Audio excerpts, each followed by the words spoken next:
Someone decided to add a nice white decoration to my wedding dress, and by that, I mean either my fiancé or his brother blew their load on my dress, and I'm going nuts trying to find the Seaman demon. I, 27F, really wish I was kidding. I spent today shopping, drinking hot chocolate and eating cookies with my sister.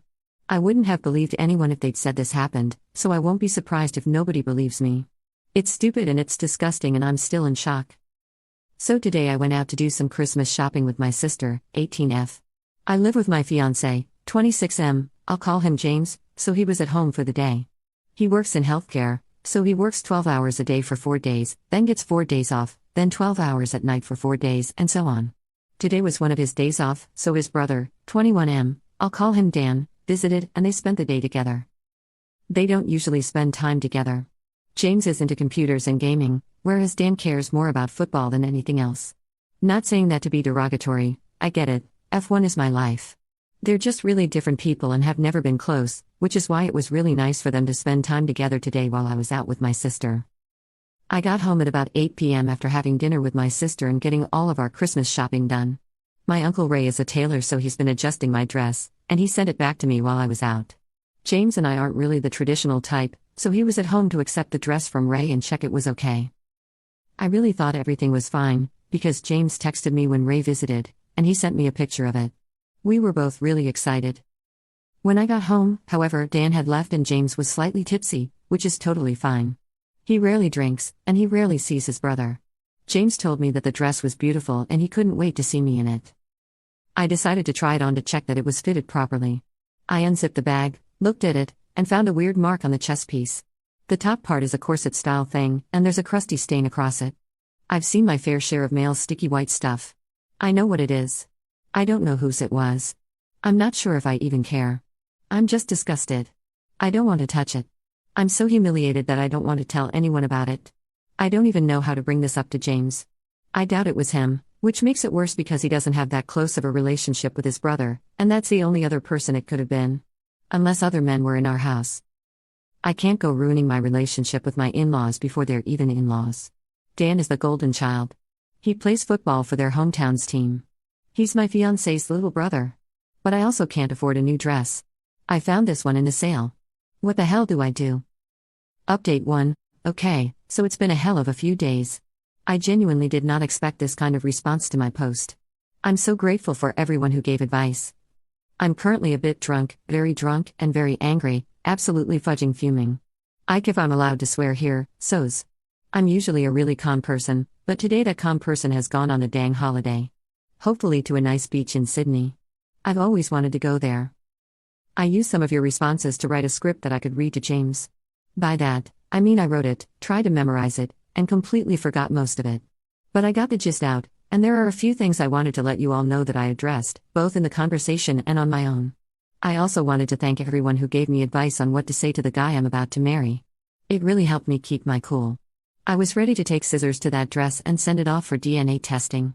That's how badly I didn't want to have this conversation. These are the most important things I thought I should mention. 1. I asked James what he thought of the dress. He said he loved it and couldn't wait to see me walking down the aisle. Nothing suspicious, he was just excited. 2. I asked James how his evening with his brother went. I don't think anyone suggested this, but I thought that if anything happened and he knew about it, he'd tell me. We've been through a lot together and both know that honesty is the best policy. He said their evening went as well as it could have gone. His words, not mine. Dan drank a lot, but that's pretty normal for him. He tends to drink as much as he can put into his body, then throw up, then drink more. Fortunately, he didn't hork in our toilet. They got caught up, James told him about his new job, and Dan ended up telling him about the girls he's talking to at the moment. That conversation lasted about 2 hours. Unfortunately, this is relevant. 3. I did get a screenshot of the photo of my dress. I'm a concept artist, so I know my way around Photoshop. I managed to screw around with filters and adjustments enough to ensure that the dress was 100% clean when it was delivered. The splatter isn't in the picture. And it really is a splatter. 4. I then mentioned that I was about to try on the dress, but there was something on it and I didn't know what it was. I wanted James to take a look so he could help me figure out what it was, and where to get it dry cleaned. Before he'd even seen it, James was concerned and already asking if Ray and his husband would know someone who could help. 5. I asked James if Dan saw the dress in person. The answer was yes. James told Dan where the dress was, and Dan went alone to look at it while James was on the phone to our local Indian takeout while they were getting dinner. The one silver lining is that he saved me some cheesy naan bread. 6. I showed James the stain, and he quite literally went red. I've never seen him so angry before. Some choice words were said and I'd rather not repeat them.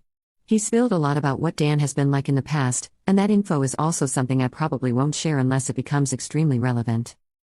Conclusion: Dan rubbed one out on my fudging wedding dress. The splatter pattern looks like it. The substance looks like it. And, still wish I was unalive for doing this, it smells like it. I touched that with my bare hands. I really don't know what else to say now. I've been writing and rewriting this post since yesterday. Most of you were right, and I really wish you weren't. I wish someone had snot rocketed a huge sneeze onto it. I wish Uncle Ray had accidentally squirted mayo onto it while making his lunch. But I seriously don't think I can wear this dress now. It's absolutely beautiful and it was perfect and I felt so goddamn pretty. I was so pleased about the bargain I'd found. But Dan jizzed on it.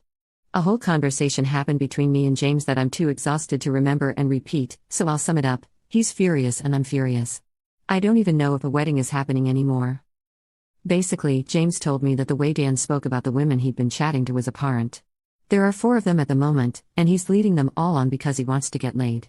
He said that he's in peak physical condition, he's conventionally attractive, and he's got a good job, so women should be fighting each other to get with him.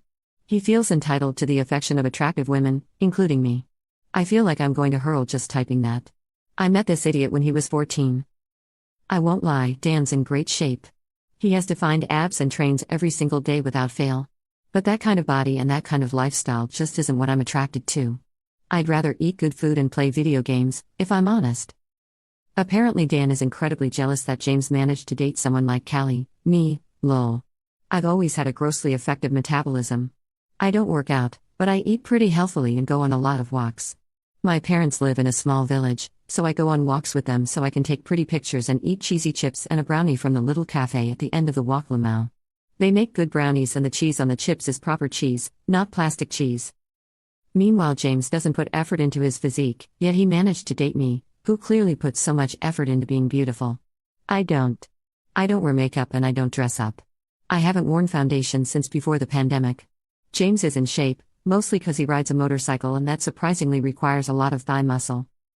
Dan has supposedly always believed that I was better than James because my grades were better and I was in better shape, and that I'd break up with him and move on once I realized that I was wasting my time. Fat fecking chance. James doesn't care about how fat/thin I am. I was horrendously underweight when I met him, but my butt and melons have always been too big for me. I've been cursed with my mum's hourglass figure. My back hates me for it. I know I've rambled a lot. Most of it was probably unnecessary, but it's felt good to get it out there. I also know a lot of you wanted an update. I know what Dan really thinks about me, and I'm still taking it in. I used to get along really well with him. I was never really into football, but I've always followed F1, which I know he kind of likes, and I support a local rugby league team, which I know he really likes. I don't know. I just thought we were friends. James sees my sister as his sister. She sees him as a brother. She's always been socially anxious, so to hear that for the first time actually made me cry. I also saw Dan as the brother I never had. I always wanted a brother. We bonded over sports the few times we spoke. I never realized he thought of me that way. I really thought we were brother and sister. What the heck do I do now? I obviously have a wedding to think about, but I don't even want to wear the dress. I don't even want the wedding anymore. If there's a wedding, Dan will be involved. James and I haven't even begun to consider what we'll tell both sets of parents. That's a whole other problem. And what the hell do I do about Dan? I want to stockpile my cat's poop and throw it through his bedroom window, but obviously I know that's not the right thing to do. Even if Hermes is having some awful smelling poops right now. Maybe his name is Assign Lamau. Maybe Hermes is the poop messenger. Update 2. I was way too cocky in my last post, I'll admit it. I was super drunk and super angry. I've never been fought over before. And my last post on RA hit the karma limit, so I'm posting here. I'm sorry if this update is boring, cause there aren't any fist fights or anything. I literally used to be unhealthy underweight and it was a huge problem. I've put a lot of effort into gaining weight whilst also staying moderately healthy. I'm a size 16 now and I have melons that give me so much back pain that I'm saving for a goddamn reduction. I really meant it when I said I was cursed. My mom has also had a breast reduction. I'm 5 feet 2 inches, so the big butt means I have to get all my genes adjusted cause I've got a chunky butt and tiny little legs. I didn't mean to come off braggy, 'Cause it's really not fun or hugely attractive. I'm short and dumpy, but I'm proud, so I get a bit overly defensive. Sorry about that.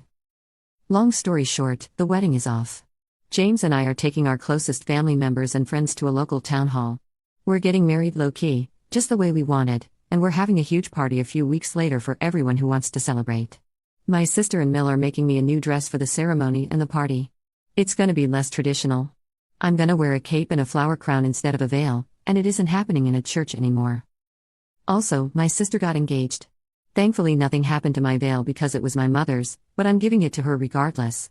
She absolutely loves traditions, so I'm actually really glad that she gets to be the daughter to walk down the aisle wearing our mother's veil. I'm walking myself into the hall and my sister is officiating.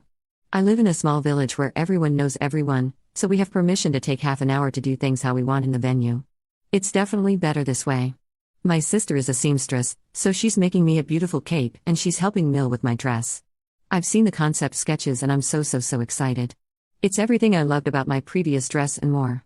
I don't even know how to thank them. My Phil is getting us a whole pig to spit roast for food, my sister and I are making the cake, and I've already had the reception location booked for over a year, so that's staying the same. The bonus is we're getting married sooner.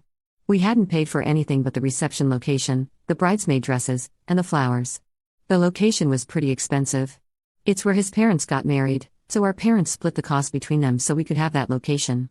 It's really sentimental and I'm so grateful that they've done that for us. Anyway, back to the problem at hand. James confronted Dan last night. I wasn't there. I was with my parents. He asked what Dan thought of the dress, and Dan immediately asked, "Is Callie sure she wants to marry you? There are better options." James asked if Dan knew anything about the stain, and Dan couldn't stop laughing. He thought it was hilarious. He thought it was funny that James and I were angry. Apparently it means I'm a low-value female. Supposedly, it was a test to see which I valued more, the dress or the marriage. Obviously I value the marriage more. But because I was upset about the dress, Dan thinks that means I'm more focused on appearances. I don't know everything that happened, but Dan was kicked out of our house. I heard parts of the conversation on the doorbell camera. That's when I heard low-value female. Dan said that James is a loser who was never attractive and never put effort into his body, so he doesn't deserve me. He was livid when he learned that I also don't put effort into my body. My sister eventually took my phone away from me so I wouldn't stress over it because I was watching this all happen on the camera. She then sat me down, fed me chocolate and gin, and we watched Hot Fuzz. My in-laws were informed by James. I wasn't privy to what was said, but I've since received texts from both of them. Mill is humiliated. She has always been Dan's biggest fan. She initially thought it was a mistake, but was shown the literal confession on the camera, and then felt awful. I feel really sorry for her. He was always her little boy who played the sport she loved and did her hometown proud, which is where they still live. She said she was more than happy to pay for the cost of the dress and help my sister make a new one. She made her own wedding dress and it was beautiful, so I'm really excited for this now. I can't accept her offer to pay for it, though.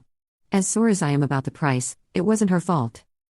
Phil hates technology, so I was absolutely gobsmacked when I received a text from him. He usually either calls or turns up in person. I think James told him I wasn't ready to talk about this. He said that because of what has happened, he considers me more of a child of Dan. He's disgusted that his own son would do something like this. It's not the way he raised him. He's the worst with technology and he asked me to block Dan's number for him next time I'm round. I won't lie, I shed a few tears. I'm spending Christmas with my parents, and visiting James and his family on the 27th, then staying with them until the 1st. Dan has been cut off by his parents and his brother. He's been uninvited to Christmas and New Year's. Unless he apologizes and puts himself into therapy, his parents won't talk to him. His parents have said they pay for therapy for him, but I don't know how he took that or if it's even happened yet. My parents-in-law offered to pay for security for the wedding, but we've changed the location and the date. Also, we've told almost everyone why. Some people didn't believe us, like some of you haven't, which is understandable. Those who weren't told, were told that a serious event happened and we're concerned about our safety, so we're keeping the event itself minimal. Also, as per my last edit on my previous post, Dan did wee on my flowers in my front garden the other night. He hasn't been back since his conversation with James, but police will be called if he does return and make a scene. I've since saved all of the front door camera footage, and screenshots of text conversations and photos of the dress. Everything is documented and time-stamped. If he decides to try something, it'll be the police dealing with him. I'm also gonna be digging up my flowers and replacing them, likely with catnip or something like that because Hermes deserves nice things. He's always been really chill around bees, so I'm gonna plant some lavender too because we need to save the bees. I will be messaging the women he's in contact with at the moment. I don't know what I'm going to say, but I can't live with the knowledge that someone else could be hurt because of him. If anyone has any advice on what to say, I'd really appreciate it. Anyway, I'm gonna go hug James and Hermes, and eat a lot of chocolate because now I don't have a dress I need to fit into Lamau.